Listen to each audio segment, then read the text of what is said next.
NEC meeting comes at a time where there are many issues around the world. The issue of the geopolitics and balance of forces was discussed by the meeting a full day yesterday.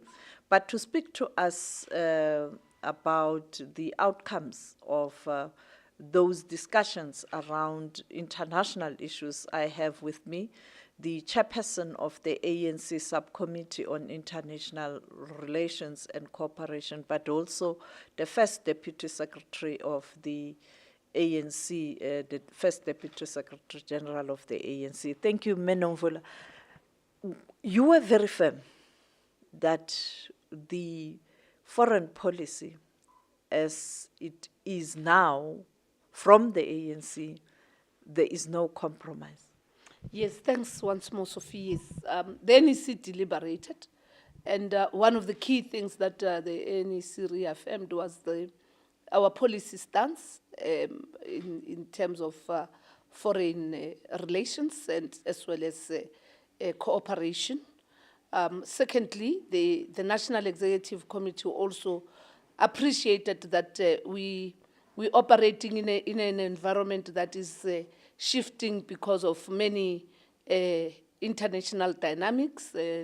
What we saw between Ukraine and Russia, the genocide in Palestine, the new administration in the United States of America, the conflicts here in Africa, the Eastern DRC situation, the issues related to Sudan, what happened in Mozambique and the interventions that were made, as well as looking at how then do we best position the ANC and South Africa, given many other multilateral platforms that we're involved in, such as the coming G20 summit that looks at solidarity as one of the key elements of the theme, the issues around unity, the issues around prosperity and inclusive growth.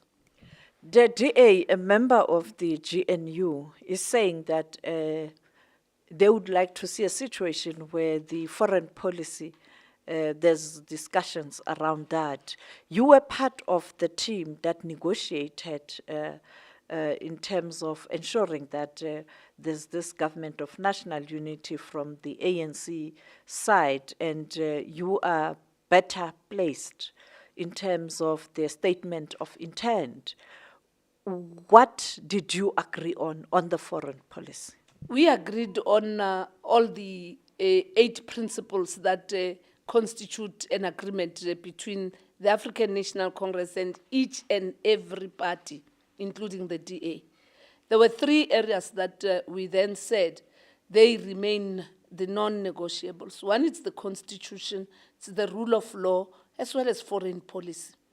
Should there be a need to engage, there are parliamentary processes that are there, because our laws in South Africa are laws that come through public participation and consultation. It can't now be an issue between the ANC and the Democratic Alliance. It has to be a South African matter. And in that instance, they understand exactly what needs to happen. The GNU cannot actually replace the Constitution.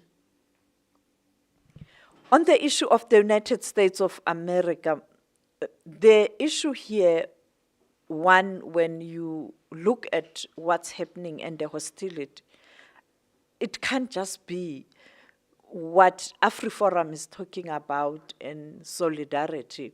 The issue of South Africa's position on the Middle East question, we are informed that the US would want a situation where South Africa review its position on the issue of ICC, the International Criminal Court, and the International Court of Justice as it relates to Israel.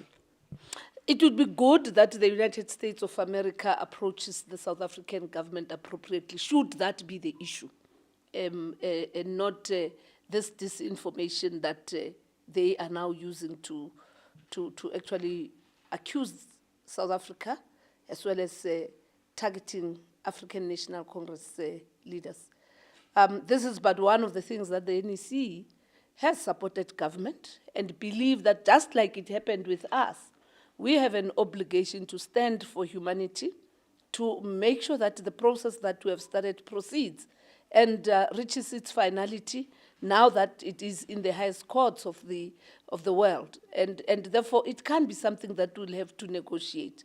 We can't negotiate on this particular matter. We can't trade on the issue that is a crime against humanity. Nations didn't trade when they took a stance supporting us as South Africans. And up until that is brought before us, maybe it will be easier if it is presented formally so that we can sensitize the United States of America why we believe that we have to continue in this particular fashion. Because what then will continue becoming a problem is when we all speak across each other and not speaking to each other. When the ANC was in exile during the apartheid, in terms of international mobilization, ANC did engage with the Democrats, the Republicans, the Black Caucus in the Congress. Why is the ANC not reaching out to those former friends of the ANC? Just a few months ago, when there was the United Nations General Assembly, we met with our sisters and friends in the United States of America. I was also there. We continue to interact with them in the Congress, in the Black Caucus, those that were in the civil movement there in the United States of America, as well as other ordinary South Africans and Americans who are also quite open to get information. So we are continuing to do that work. In fact, the NEC has said we should continue with that work beyond just relying on government. And it is work that is continuing, and we are quite happy.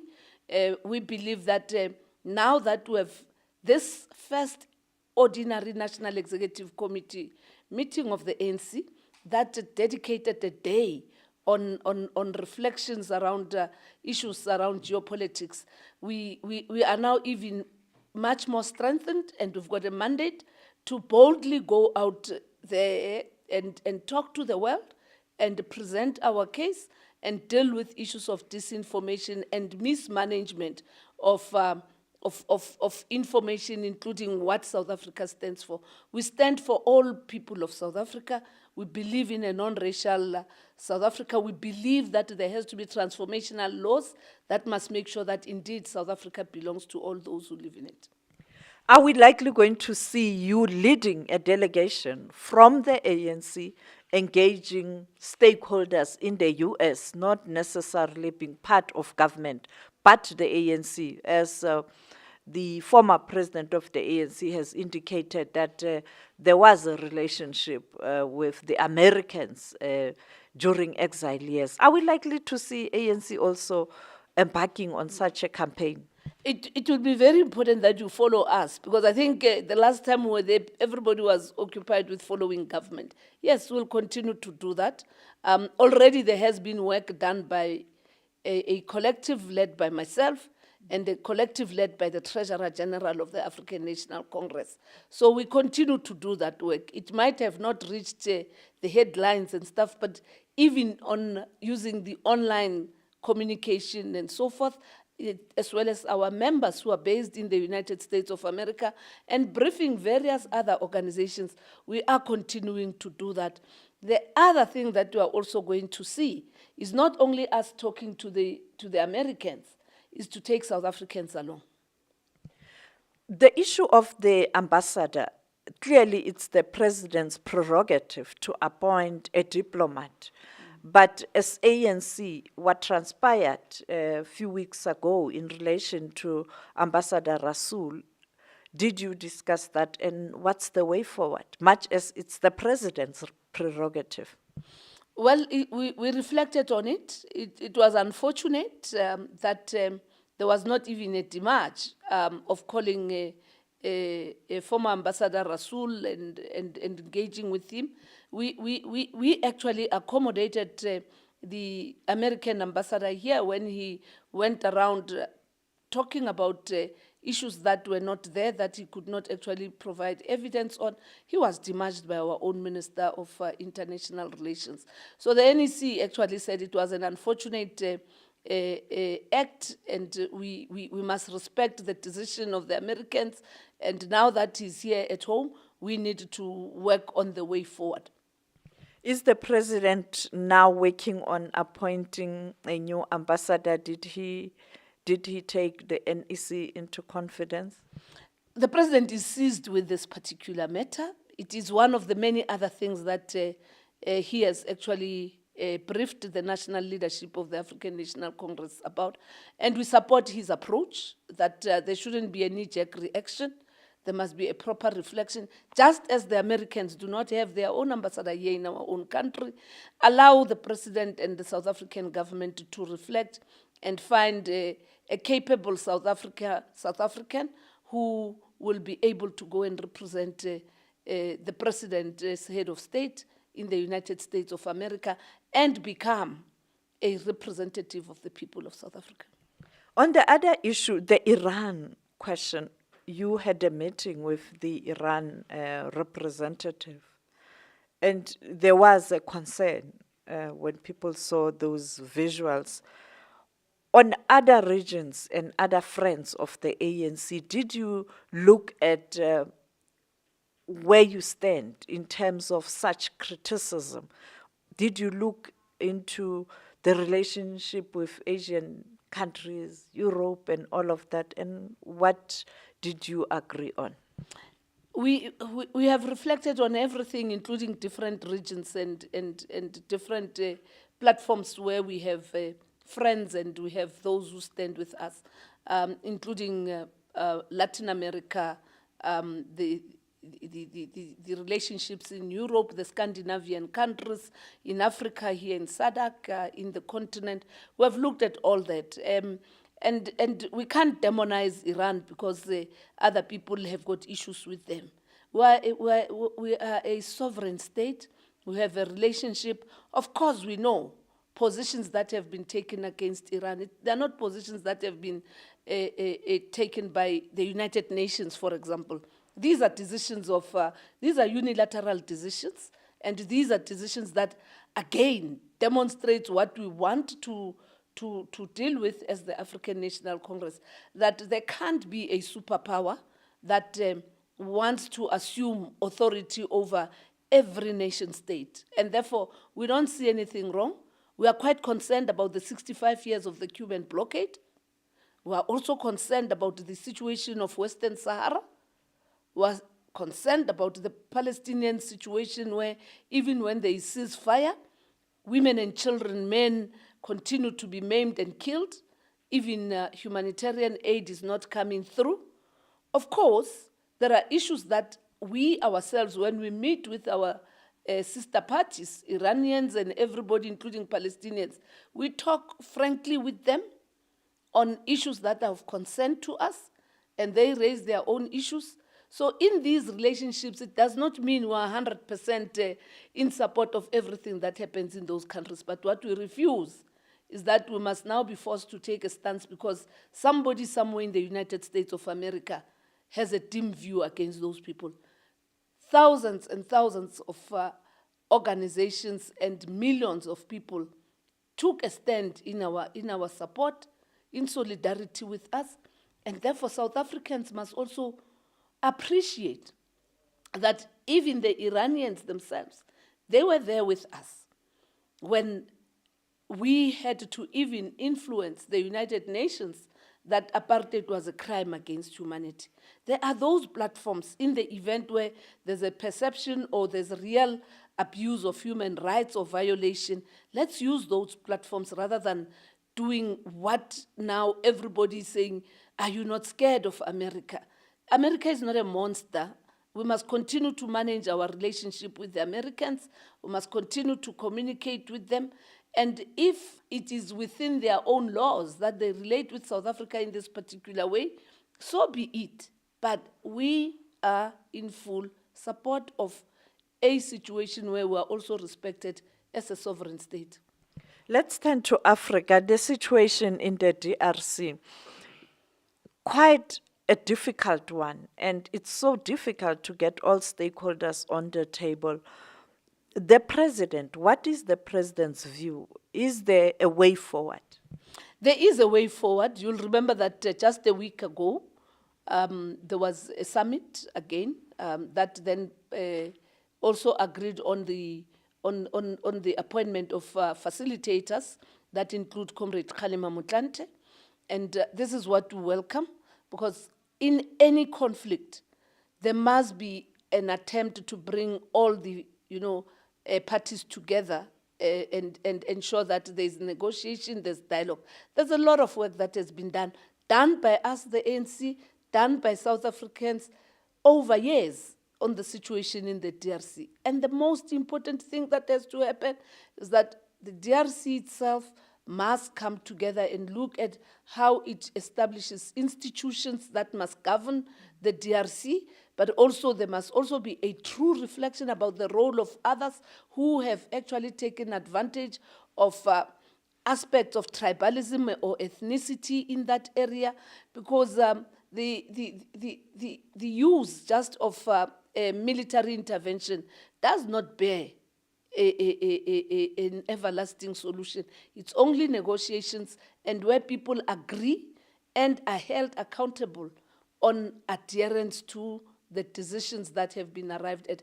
And I think one of the things that has been a setback is that every time when decisions have been agreed upon, there's no accountability and there's no monitoring. And we do hope that the facilitators this time, because part of their terms of reference is about monitoring, so that then there is aftercare once a decision has been taken. Because we've been to Sun City, we've been everywhere.